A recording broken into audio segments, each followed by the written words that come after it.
ಸ್ನೇಹಿತರೆ, ಈ ಕತೆ ಕರ್ನಾಟಕದ ಒಂದು ಸಣ್ಣ ಹಳ್ಳಿಯಾದ ಚಂದ್ರಹಳ್ಳಿಯಲ್ಲಿ ಶುರುವಾಗುತ್ತದೆ. ಆ ಹಳ್ಳಿ ಹಸಿರಿನಿಂದ ತುಂಬಿದರೂ ಅಲ್ಲಿ ಒಂದು ವಿಚಿತ್ರ ಮೌನವಿತ್ತು. ಆ ಹಳ್ಳಿಯ ಕೊನೆಯಲ್ಲಿ ಒಂದು ಹಳೆಯ ಮನೆ ಇತ್ತು. ಜನರು ಆ ಮನೆಯ ಕಡೆ ನೋಡಲು ಸಹ ಹೆದರುತ್ತಿದ್ದರು. ಆ ಮನೆಯಲ್ಲಿ ವಾಸಿಸುತ್ತಿದ್ದಳು ಲಕ್ಷ್ಮಿ. ಅವಳು ತುಂಬಾ ಶಾಂತ, ಕಡಿಮೆ ಮಾತನಾಡುವಳು. ಆದರೆ ಅವಳ ಬಗ್ಗೆ ಹಳ್ಳಿಯಲ್ಲಿ ಹಲವಾರು ವದಂತಿಗಳು ಹರಿದಾಡುತ್ತಿದ್ದವು. ಆಕೆ ಒಬ್ಬಳೇ ಇರುತ್ತಾಳೆಗ. ರಾತ್ರಿ ಯಾರೋ ಜೊತೆ ಮಾತನಾಡುತ್ತಾಳೆಗ. ಅವಳ ಮನೆ ಹತ್ತಿರ ಹೋದರೆ ಅನಿಷ್ಟವಾಗುತ್ತೆಗ. ಇಂತಹ ಮಾತುಗಳಿಂದ ಜನರು ಅವಳನ್ನು ದೂರವಿಟ್ಟಿದ್ದರು. ಆರಂಭದ ನೋವು. ಲಕ್ಷ್ಮಿಯ ಜೀವನ ಹೀಗೆ ಇರಲಿಲ್ಲ. ಕೆಲವು ವರ್ಷಗಳ ಹಿಂದೆ ಅವಳು ಒಂದು ಸಂತೋಷದ ಕುಟುಂಬದಲ್ಲಿ ಬದುಕುತ್ತಿದ್ದಳು. ಗಂಡ, ಒಂದು ಮುದ್ದಾದ ಮಗಳು. ಅವಳಿಗೆ ಪ್ರಪಂಚವೇ ಅವರೇ. ಆದರೆ ಒಂದು ರಾತ್ರಿ ಅವಳ ಜೀವನ ಸಂಪೂರ್ಣ ಬದಲಾಗಿದೆ. ಭಾರೀ ಮಳೆಯ ನಡುವೆ ಅವಳ ಗಂಡ ಮತ್ತು ಮಗಳು ಹೊರಗೆ ಹೋಗಿದ್ದರು. ಆ ರಾತ್ರಿ ನಡೆದ ಅಪಘಾತ ಅವಳ ಜೀವನವನ್ನು ಕತ್ತಲೆಯನ್ನಾಗಿಸಿತು. ಒಂದು ಕ್ಷಣದಲ್ಲಿ ಅವಳು ಎಲ್ಲವನ್ನೂ ಕಳೆದುಕೊಂಡಳು. ಮೌನ ಜೀವನ. ಆ ದಿನದಿಂದ ಲಕ್ಷ್ಮಿ ಮೌನವಾಗಿ ಬಿಟ್ಟಳು.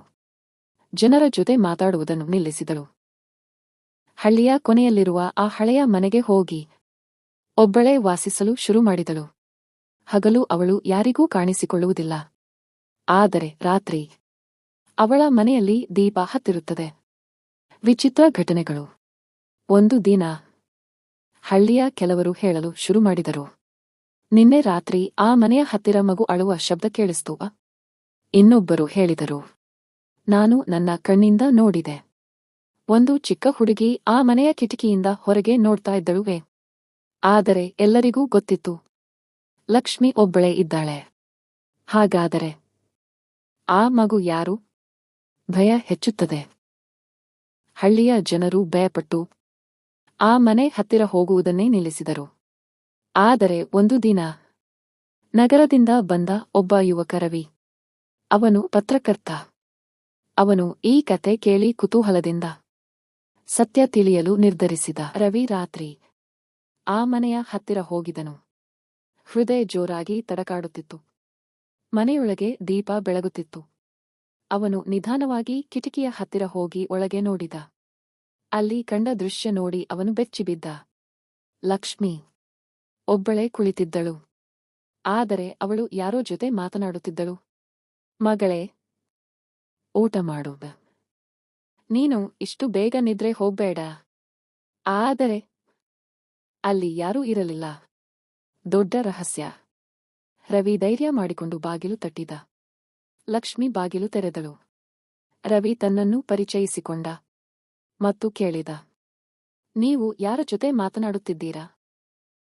ಲಕ್ಷ್ಮಿ ಒಂದು ಕ್ಷಣ ನಗುತ್ತಾ ಹೇಳಿದಳು, ನನ್ನ ಮಗಳು ಜೊತೆ. ರವಿ ಶಾಕ್ ಆಯ್ತು. ಆದರೆ ನಿಮ್ಮ ಮಗಳು? ಲಕ್ಷ್ಮಿ ಕಣ್ಣೀರಿಟ್ಟು ಹೇಳಿದಳು, ಅವಳು ಸತ್ತಿಲ್ಲ. ಅವಳು ನನ್ನ ಜೊತೆ ಇದೆ. ಸತ್ಯ ಹೊರಬರುತ್ತದೆ. ರವಿ ನಿಧಾನವಾಗಿ ಅರಿತುಕೊಂಡ. ಲಕ್ಷ್ಮಿ ತನ್ನ ಮಗಳನ್ನು ಕಳೆದುಕೊಂಡ ನೋವಿನಿಂದ ಮಾನಸಿಕವಾಗಿ ಕುಗ್ಗಿಬಿಟ್ಟಿದ್ದಳು. ಅವಳಿಗೆ ತನ್ನ ಮಗಳು ಇನ್ನೂ ಬದುಕಿದ್ದಾಳೆ ಎಂಬ ಭ್ರಮೆ. ಟ್ವಿಸ್ಟ್. ಆದರೆ ಕತೆ ಇಲ್ಲಿ ಮುಗಿಯುವುದಿಲ್ಲ.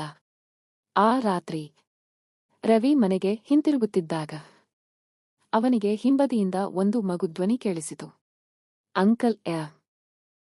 ಅವನು ನಿಧಾನವಾಗಿ ಹಿಂದಕ್ಕೆ ತಿರುಗಿದ. ಅಲ್ಲಿ ಒಂದು ಚಿಕ್ಕ ಹುಡುಗಿ ನಿಂತಿದ್ದಳು. ಅದೇ ಹಳ್ಳಿಯವರು ಹೇಳಿದ ಹುಡುಗಿ. ಶಾಕ್. ರವಿ ಭಯದಿಂದ ಕೇಳಿದ, ನೀನು ಯಾರು? ಹುಡುಗಿ ನಿಧಾನವಾಗಿ ಹೇಳಿದಳು, ನಾನು ಲಕ್ಷ್ಮಿಯ ಮಗಳು. ಅವನ ದೇಹ ನಡುಗತೊಡಗಿತು. ಅಂತಿಮ ಸತ್ಯ. ಮರುದಿನ ರವಿ ಮತ್ತೆ ಆ ಮನೆಗೆ ಹೋದ. ಆದರೆ ಆ ಮನೆ ಖಾಲಿಯಾಗಿತ್ತು. ಲಕ್ಷ್ಮಿ ಕಾಣಿಸಲಿಲ್ಲ. ಹಳ್ಳಿಯವರು ಹೇಳಿದರು, ನಿನ್ನೆ ರಾತ್ರಿ ಆ ಮನೆ ಬೆಂಕಿಯಲ್ಲಿ ಸುಟ್ಟು ಹೋಗಿತ್ತು. ಲಕ್ಷ್ಮಿ ಸತ್ತು ಹೋದಳು. ಅಂತ್ಯ. ಆ ದಿನದ ನಂತರ ಆ ಹಳ್ಳಿಯಲ್ಲಿ ಮತ್ತೆ ಮಗು ಅಳುವ ಶಬ್ದ ಕೇಳಿಸಲಿಲ್ಲ. ಆದರೆ ಇನ್ನು ಕೆಲವರು ಹೇಳುತ್ತಾರೆ, ಚಂದ್ರಹಳ್ಳಿಯ ಆ ರಸ್ತೆಯಲ್ಲಿ ರಾತ್ರಿ ಹೋದರೆ ಒಬ್ಬ ತಾಯಿ ಮತ್ತು ಮಗಳು ಕೈ ಹಿಡಿದು